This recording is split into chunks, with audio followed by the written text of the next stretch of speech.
You're listening to Sox in the Basement, a production of the Broadcast Basement Limited, where every show is 30 minutes of good and comes from a basement bar on the south side of Chicago. Pull up a stool, pour a cold one, and join us right now for Sox in the Basement. Heard everywhere podcasts can be found, and always at soxinthebasement.com. The winter meetings are upon us. Our guest today, James Fox from FutureSox, is going to preview it and talk about some of the trade rumors, guys that might move off the White Sox, the Rule 5 draft, all that good stuff, even a little bit on the draft lottery, the second year of it this year. And there's some interesting storylines just around what pick the White Sox could end up with and the impact on future years, and he's going to break all that down for us. The Sox Nerd is going to be on the show as well. And my dad called me confused as to why the White Sox would move Dylan Cease right now. And I was trying to explain to him that you don't have Scott Boras as an agent if you're not going into free agency in 2 years. And if your window is not open at this moment and you're trying to do a quick turnaround, my feeling is you're picking up, again, Major League ready, on the cusp of the Major League, somebody who's going to be on your 26-man roster playing on the White Sox, has to be a centerpiece, if not two guys like that for Dylan Cease. And those guys, if they get halfway through the season or at the trade deadline, may not be available. And there may be a smaller pool of teams that feel like they're in it, and the market may be at his best for him right now. Well, and even simplify it further than that, you have a team right now that has a massive depth problem on its major league roster and in its upper minor leagues. You have a team right now that has, yes, I'm going to say it, a lot of holes to fill. And you need to put players in position to be on the major league roster for longer than just a year at a time, like a Paul DeJong kind of a thing. You can't just keep doing that and filling and patching and band-aiding over these things. You need to find some longer-term solutions. And if you don't want to go into the full-on rebuild and play the prospect game, which is just, that's a dice roll. I don't want it. And I don't think Getz is going to do it either. And I don't think Getz wants it either. Then what you do, what any team does across any of the major sports, is that they look at their stars and they look at the ones that they sit there and go, who has value? Who do I think can bring me back something?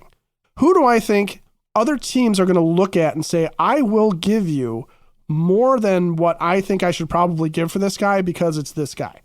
And you're trying to sit there and turn Dylan Cease into 2 or 3 players. Maybe not 2 or 3 stars. That would be amazing. That would be great. Okay. But 2 or 3 competent long-term pieces for the major league roster so that you don't have to sit here and rely on a draft pick or worry about the draft lottery, right? Or try and figure out some Rule 5 guy, because those guys are usually, a lot of talent, but not quite ready for the majors. And that's how they end up, they end up sitting on a roster and you don't really know what to do with them. And you see glimpses of it for a while, but they're a longer-term project. So Dylan Cease is at his peak value right now. This is why Dylan Cease is getting moved. Dylan Cease is 2 years left of club control at what will be likely very reasonable prices. Dylan Cease is cheaper than Kenta Maeda just signed for. I mean, if you're looking at pitchers that are signing 2-3-year deals, and you look at what Cease is going to make likely in arbitration over the next 2 years, he's a better pitcher at lesser money. That's why so many teams are chasing him. That's why there was a report out the other day that more than 12 teams are in the running for him. He's like the prize of the offseason. Much like Cork and Carey is the prize of the area around the ballpark. Pre-game, post-game, in-game, the proud sponsors of Sox in the Basement. Go see Gino on Tuesdays. 2-for-1 award-winning burgers when you dine in. Even in the offseason, there is always so much fun at Cork and Carey at the park, in the shadow of the ballpark at 33rd and Princeton. And don't forget about their original location, 10614 Southwestern Avenue, the traditional Irish bar in the Beverly neighborhood. There are specials every week, every weekend. Follow them on all the social medias and check it all out at corkandcarey.com. Peak value, right? 2 years of club control at a very cheap cost for what he can provide, because you can still look to right now, as we're sitting here in this offseason, you can look at 2022 and sit there and say that Cy Young runner-up year represents Dylan Cease's his minimum ceiling, right? The sky might be the limit for this guy. Right. If he starts the season and starts looking like what he was in 23, his value decreases. And that was the Yoan Moncada thing from a couple of years ago, right? Look at Dylan Cease's history. In 2019, very limited, 5.79 ERA. WHIP was an ugly 1.548. He could always strike dudes out. 2020, shortened season, you can kind of throw that out, but a 4.01 ERA, not great. 1.4 WHIP, not great. 21, 1.249 rather on the WHIP, 3.91 ERA. He's showing improvement. 2022, he's got his best year. He's showing improvement. Last year, he regresses. If he has 2 years of regression, then the regression becomes the norm, right? It's the Yoan Moncada effect where we saw him have that one great year and we think like that's what he could be. But then you look at it and the more the evidence starts to mount that he is what we have now, a guy that you kind of hope hits above 250, a guy that you kind of maybe are rooting for to hit 15 home runs, his value is incredibly diminished. And now it's for Moncada, it's killed by his contract. So Cease is at peak value. If Chris Getz was ever going to turn one guy into 3 starters, 2 stars, anything like that, if he was ever going to maximize value, this is the offseason right now to sit there and say, I can find more pitching somewhere else, or I can develop guys in the minors that will come up and come on through, or I can focus on Mike Soroka as my ace going forward and trying to get him back to it. You're like, I'm high on Mike Soroka, but I hope that there's a better plan for pitching. Me too. And I think there will be, honestly. I think he moves Cease.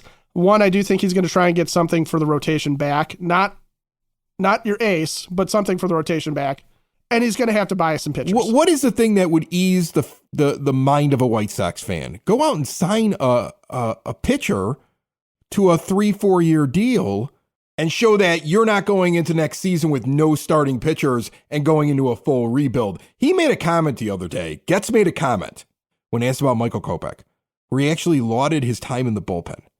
And it was almost as if he was telegraphing, like, I'm not so sure if he's even a starting pitcher. Michael Kopech in the bullpen is a serious weapon. Like Chris Getz may be looking at Michael Kopech the way we've looked at him on this show for over a year now, is that he may be a much greater weapon in the bullpen, and there is no assurance that he's ever going to stick with his arsenal in the way that he approaches starts and what we've seen up to this point, where he's going to be a real piece of his rotation. So when I hear that, it almost means that when Cease is gone, you have no starting pitchers. Who knows what this rotation is? So I think the thing that would ease the mind of Sox fans is him going out and acquiring legitimate starting pitching. Because if he goes out and acquires legitimate starting pitching and not filling all 5 spots, of course, but saying, hey, we're going to have some young guys that we're going to work in there. Some of them may not make it. They'll sit in AAA, and we're going to have some legitimate starting pitching we're going to bring in. Not necessarily an ace, not necessarily going for the big name, but starting to build this thing, because then next year with all the payroll flexibility, that's when we go out and we make our splash. That's when we start adding things in, when we know what we have after the 24 season. And we've got a couple of those legitimate starting pitchers that we sign in free agency still there for a couple more years because we gave him a 3 or 4 year deal. That I think would ease the mind of the White Sox fan. And he could do that before he moved Dylan Cease, and it would make perfect sense for him. I don't think there's a clock on that where he has to wait to go make that move. He's got some payroll flexibility already, and he should be able to go and make that move while he's still shopping Dylan Cease. In fact, take another pitcher off the board and continue to up the price of the guy that you're getting ready to move. I think he's probably already got, as well, a couple of deals on the table. Oh, sure. He's got to have a package from the Dodgers. And probably, I think the Orioles, there's a lot of smoke there, right? They probably really want to deal with them. The Orioles have a lot to offer. They do. In fact, I think right now is the perfect time to bring in our good friend James Fox from FutureSox as we get ready to welcome him in for exterior windows, doors, patio doors, and storm doors. Look no further than Window and Door Superstore of Oak Forest. No high pressure sales. They're not coming in with a dingy example window sitting in your kitchen, in your living room, and trying to tell you, imagine what this will look like. No, you go into the showroom, you see a full example, all the glass designs on display, all the little add-ons are right there. No pictures in a book, see it in person. Owners in showroom and at the site, all of their own employees, they don't farm out the work. 40 years they've been doing it like this in Oak Forest since 1985 with all major brands custom made and no stock items for a perfect fit. They're a half block east of 159th and Ridgeland at 6280 159th Street. See more at windowdooroakforest.com. On On the phone line with me right now from FutureSox, also part of the Broadcast Basement On-Demand Radio Network, James Fox joins us. How are you, buddy? Hey, man, what's going on? Look, there's a lot going on. We got winter meetings about to start. That means Rule 5 draft is going to be happening. And then we also have all these trade rumors that are going around. Everybody's waiting for Dylan Cease to be dealt, even though I think that it makes more sense for the White Sox to watch the top end of the starting pitching class, of this free agent class, move on to their next team. And then that increases demand, and Chris gets the best package possible. You've been watching this thing. I'm hearing Orioles. I'm hearing Dodgers. I think Orioles will be interesting. I think Kjerstad sitting in the outfield opening day as part of that package would be very interesting to me. I think moving on from Cease and fixing positions with players that are on the cusp, major league ready, or even a major league player would make me very, very happy with the return rather than seeing a prospect that's 2 years away. That's the difference between a rebuild and a retool. What are you seeing right now with Dylan Cease? Yeah, I think similar to kind of what you said. I think he's definitely going to move. I think everybody has kind of said, like, you know, there's no reason for the White Sox to hang on to Dylan Cease at this point, just because you're not going to be very good next year, and he's up after 2025. And you know, he's a Scott Boras guy. I think there's a little bit of a misconception. And listen, like, I'm not going to come on here and like necessarily give the White Sox the benefit of the doubt, right? Because they don't deserve it. But like with Boras clients, it is a little bit different. Like, it's not like Dylan Cease is going to get moved and then, like, sign an extension, and that shows that the White Sox are cheap. He hired Scott Boras. You don't hire Scott Boras to sign contract extensions. He's going to free agency. Any team that had Dylan Cease right now would have to, you know, kind of consider this. This is a 2-year rental for somebody. Now, with that being said, he's, you know, one of the most controllable names on the market. You know, a good, smart team could get him back to, you know, number 1 or like high number 2 level with his pitch metrics and all the strikeouts, and he's going to be fairly cheap. Like, you know, he's probably going to be $8 to $9 million this year, and then somewhere in the 12 to 15 range next year. So yeah, I mean, look, they're going to get a lot. I don't know when it's going to happen. You know, like the John Morrissey tweet was weird the other day, and he has a relationship with Chris Getz. He's always kind of had Chris Getz news, but you know, it does seem like they're trending kind of towards what you've said, where they're going to wait. I mean, it makes sense. Like, you know, these meetings are going to be heavily influenced by, you know, what Shohei Ohtani does.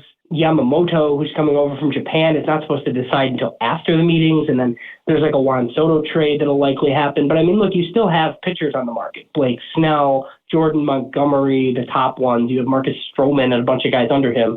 So, yeah, I mean, there's going to be some clubs that miss out on pitching if you want to hold out. But I kind of feel like if the White Sox hear the names they want to hear, like, they'll just trade Dylan Cease whenever, right? My guess is there's a disconnect somewhere.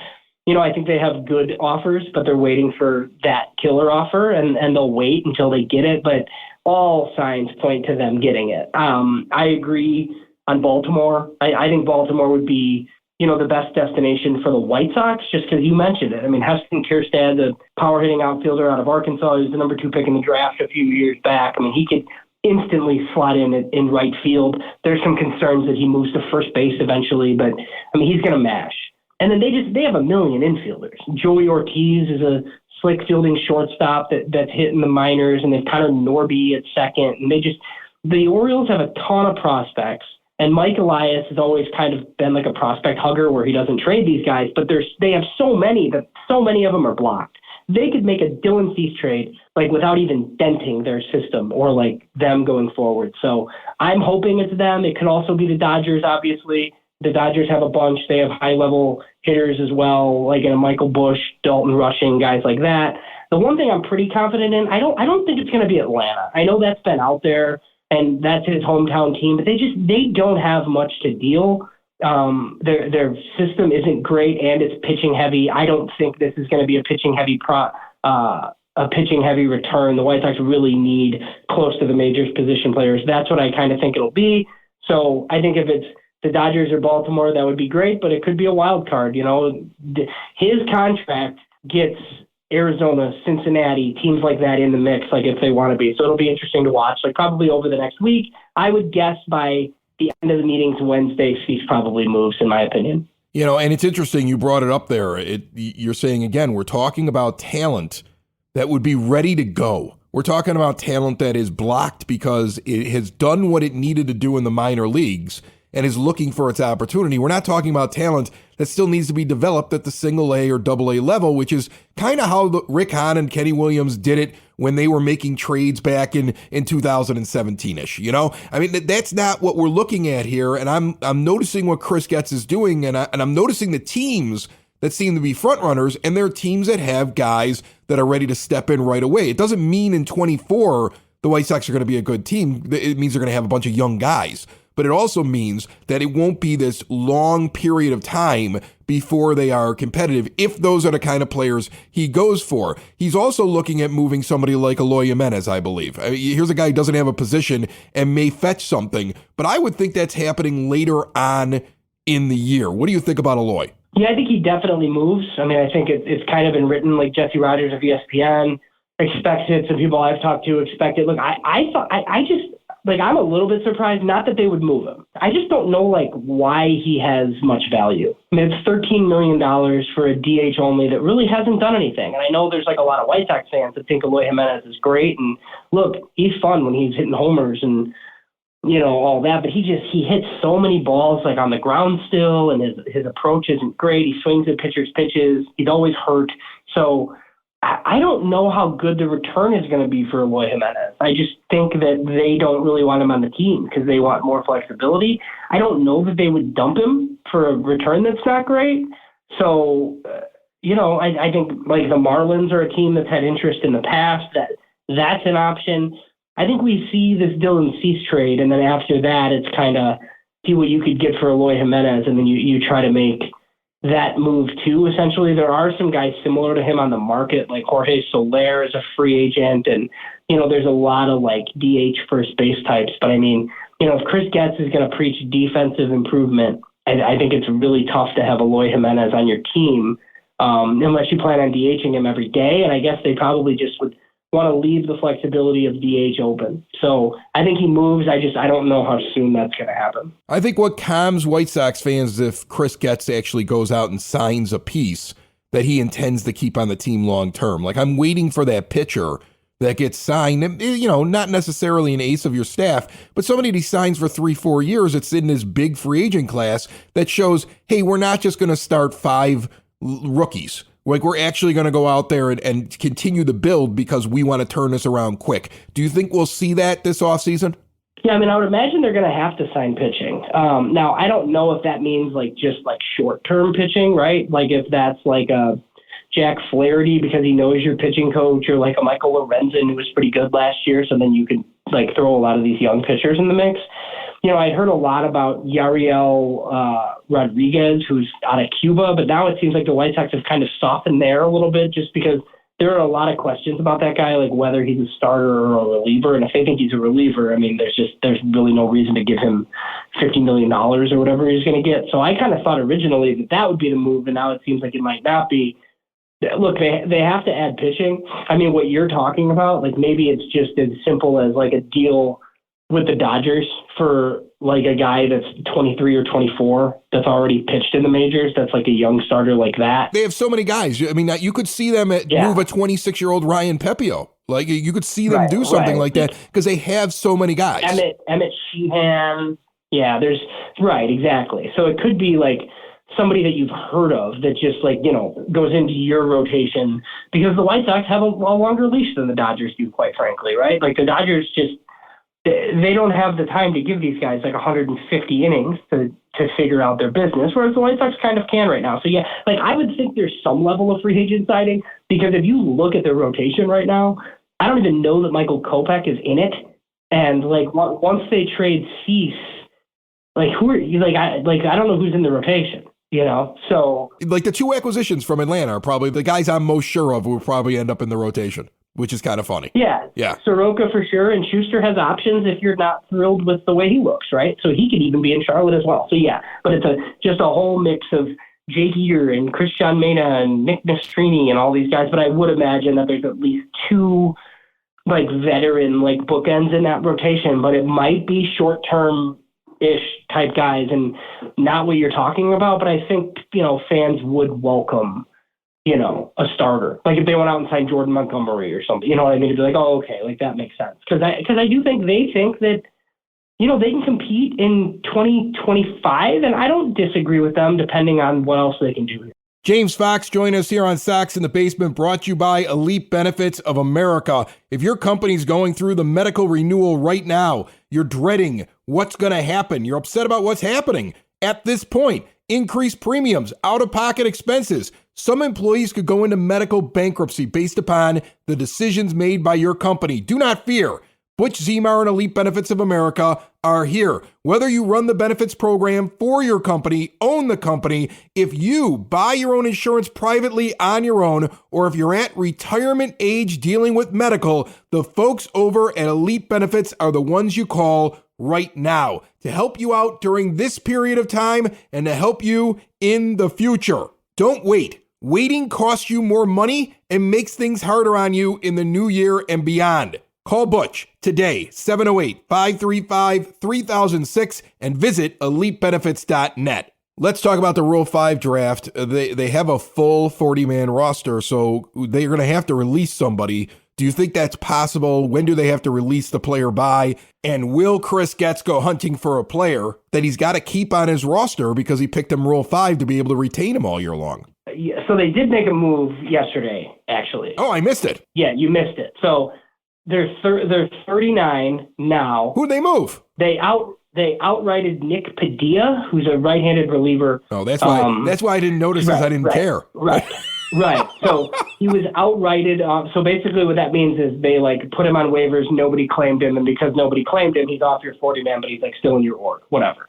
And then Adam Hazley, elected free agency because he was the DFA for DeYoung. So they're at 39. So they can make a pick if they want. And I would imagine they will. They pick fourth. I feel like teams that pick up that high generally take somebody. The Rule 5 is weird, but there's no reason not to get a free player. If you have a roster spot, it costs you $100,000 to make a selection.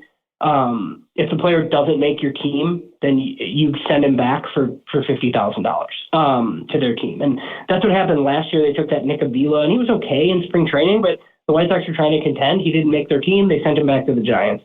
I feel like there are some options this year, but the Rule 5 is strange. You don't know what they're looking for. RJ Dabovich is a name, and I have an article out on FutureSox.com, just, Rule 5 preview with some names in there.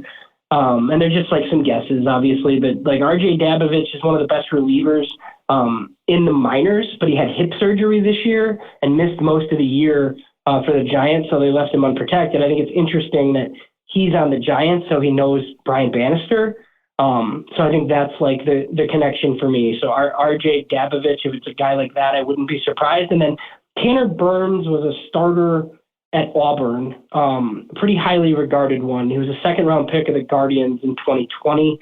He's just kind of a back-end starter that the Guardians left unprotected. I mean, you could grab him and add him to that mix of youngish guys that we were just talking about, in the mold of Jake Eater and some of these other guys.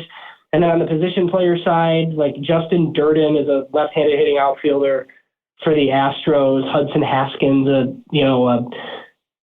really athletic center fielder for the Orioles. Look, these guys aren't stars, but they could be fourth outfielders on this White Sox team for sure. So it just depends on what they're looking for. Catchers go often in the Rule 5, but I feel like they're mostly defensive profile catchers, and I'm just not sure the White Sox are going to do two of those guys. You know what I mean? They have Corey Lee. I would imagine if they go defense at the other spot, it's probably a veteran would be my guess. So that would be kind of surprising. So look, if they make a pick, I feel like Toole, the outfielder that they think could play part-time, or some level of pitching, probably the bullpen because, well, there's a lot of spots available. I don't think every fan truly understands how the draft lottery works, what's happening this year for the Sox, how it impacts next year. I know you can't guess where they're going to end up in their draft, but there is a draft lottery now over the last couple of years. Can you break that down for me? Because I know that's happening at the winter meetings as well. Yeah, so the second annual draft lottery is 4:30 on Tuesday. I think MLB Network is carrying it. So the White Sox, essentially, they come in the fourth spot right now, which means you have a 14.7% chance at picking number one. The odds are similar to pick third and, like to pick second and to pick fourth and whatever along these lines. But they do have an 83% chance to pick in the top six. So they're very likely going to have a top six pick. Now, I'm a little bit conflicted on that. I wrote a little bit on it for the website at FutureSox. So one of the things Major League Baseball did to end tanking essentially was large market clubs can't pick in the lottery in consecutive years. And this is affecting the Nationals right now. The Nationals picked second overall last year. This year they have the seventh worst record in baseball. They can't pick higher than 10th by rule because of that. So in theory, if the White Sox pick in the top six this year, they can't pick in the top six next year. And as we've talked about, I think they're going to lose 90 plus games. I think if they pick 1, 2, or 3, nobody should be upset about that. If you get a top 3 pick, you'll get a good player, even though the class isn't that great. We can talk about that later. I think that's fine. The worst case scenario would be the White Sox picking 5th or 6th this year, because then you're kind of closed off from picking top 6 again next year, even though you're expected to be kind of bad. So, if you're not in one of those first couple spots, falling out of the top 6 and picking 7th actually might be the best case scenario. So, I didn't clarify that. If they pick 7th, they're eligible next year for top 6. It's very strange the way that these rules work, but it's all totally different. I want to be honest with you. I know you're a prospect hound, over at FutureSox. That's what you guys do. Okay, so I completely understand it. Me, I hear you talking about the difference between the 5th pick and the 3rd pick, and I think to myself, they don't develop players anyway, so who cares? Yeah, no, I understand that part. Whatever. Whoever they pick is not going to reach their full potential until they can prove to me they can develop players after they pick them high. Yeah, for me, it's more about the money, and it always has been, right? So every pick is slotted, so you want the highest pick possible. But no, I agree. Look, the Dodgers are good every year, and they pick in the 20s. Right. It's about developing players. You have to develop players. It's just for me, in a draft class where the best players in it are college first and second basemen, and next year there's Jordan or Ethan Holiday, who's Matt Holliday's other son, who's better than the one that's the number one prospect in baseball. He's eligible in 2025. You'd like to have a shot at him if you're going to be terrible again. But I mean, it is what it is. It's all small type things. If the White Sox land a top 3 pick on Tuesday, people should be excited about that. But they'll probably end up in the top 6 somewhere just because it's 83% odds. James Fox, he's from FutureSox. He's also nice enough to come on this show. He's been doing it for years upon years, and he always has good stuff for us. Enjoy the holiday season. Don't drink too much nog, and enjoy the winter meetings as well, my friend. Yeah, I will. I love the winter meetings. I'm always on my phone and on Twitter or X or whatever the hell we're supposed to call it at this point. So yeah. Next year, I think you and I, we should just go there. I don't know what we would do, but I just kind of want to go and hang and just see what happens. Well, yeah, let's see what city it's in first.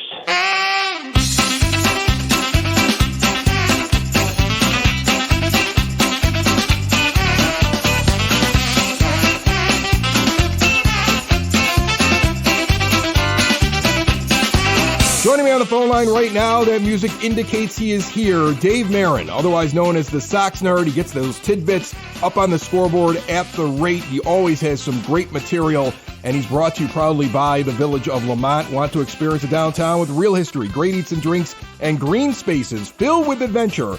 Visit the Village of Lamont. Shop, dine, drink, explore, and check out all of the holiday things they have going on. They've got a big event where you're able to win prizes and do collectibles for Christmas this weekend in downtown Lamont. See it all at lamontdowntown.com. Nerd, how you doing?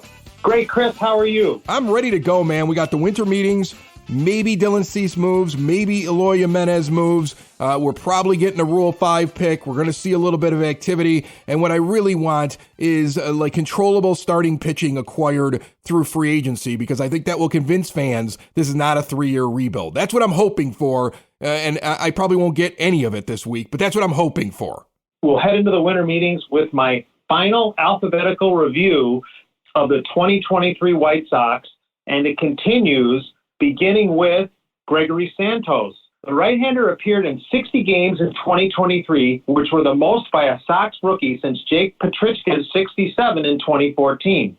In those 60 outings, Santos held foes to a .077 average with the bases loaded, which was the lowest by a Sox righty since James Baldwin's .071 in 1999. That's with a minimum of 13 at-bats. I'm sure we're all hoping for bigger and better things out of Santos in 2024. Next, Brian Shaw. The rubber-armed reliever earned his first Sox save in his 764th big league appearance on August 7th. The only pitcher to log his first Sox save with more appearances than Shaw was Sparky Lyle at 891 on August 25th, 1982. How about Gavin Sheets? No player in big league history has dominated the Pittsburgh Pirates like Gavin Sheets. The left-handed hitter's slash line of .715, .818, and .1500 is the best ever against the Pirates for those with at least 8 at-bats against the club. Sheets is 6 for 8 with 2 home runs in 3 games versus the Buccos. Moving on to Touki Toussaint, the right-hander yielded an average of 7.1 hits per 9 innings, which was lowest among Sox pitchers who threw at least 42 1/3 innings in 2023. That figure ranked 10th lowest in the league among pitchers with at least 80 innings. This includes his one start with Cleveland. Finally, Andrew Vaughn, the first baseman, hit at least 15 homers for the 3rd consecutive season in 2023. He joins Jose Abreu at 9, Carlos Lee at 7, and Alexei Ramirez at 5 as the only Sox players to hit at least 15 homers in each of their first 3 big league seasons. Before I get to my zinger, I remind you that these gems and others on players like Rodriguez, Schultens, and Zavala, who do not make the podcast cut, are on my blog, which you can link to at soxinthebasement.com. My zinger? I'll probably delve into the careers of Nicky Lopez and Paul DeJong in future pods, but I thought I'd give you a little taste with my zinger this week. Did you know, Chris, that only Albert Pujols at 415 reached 100 Cardinal homers in fewer games than DeJong's 572? And one more.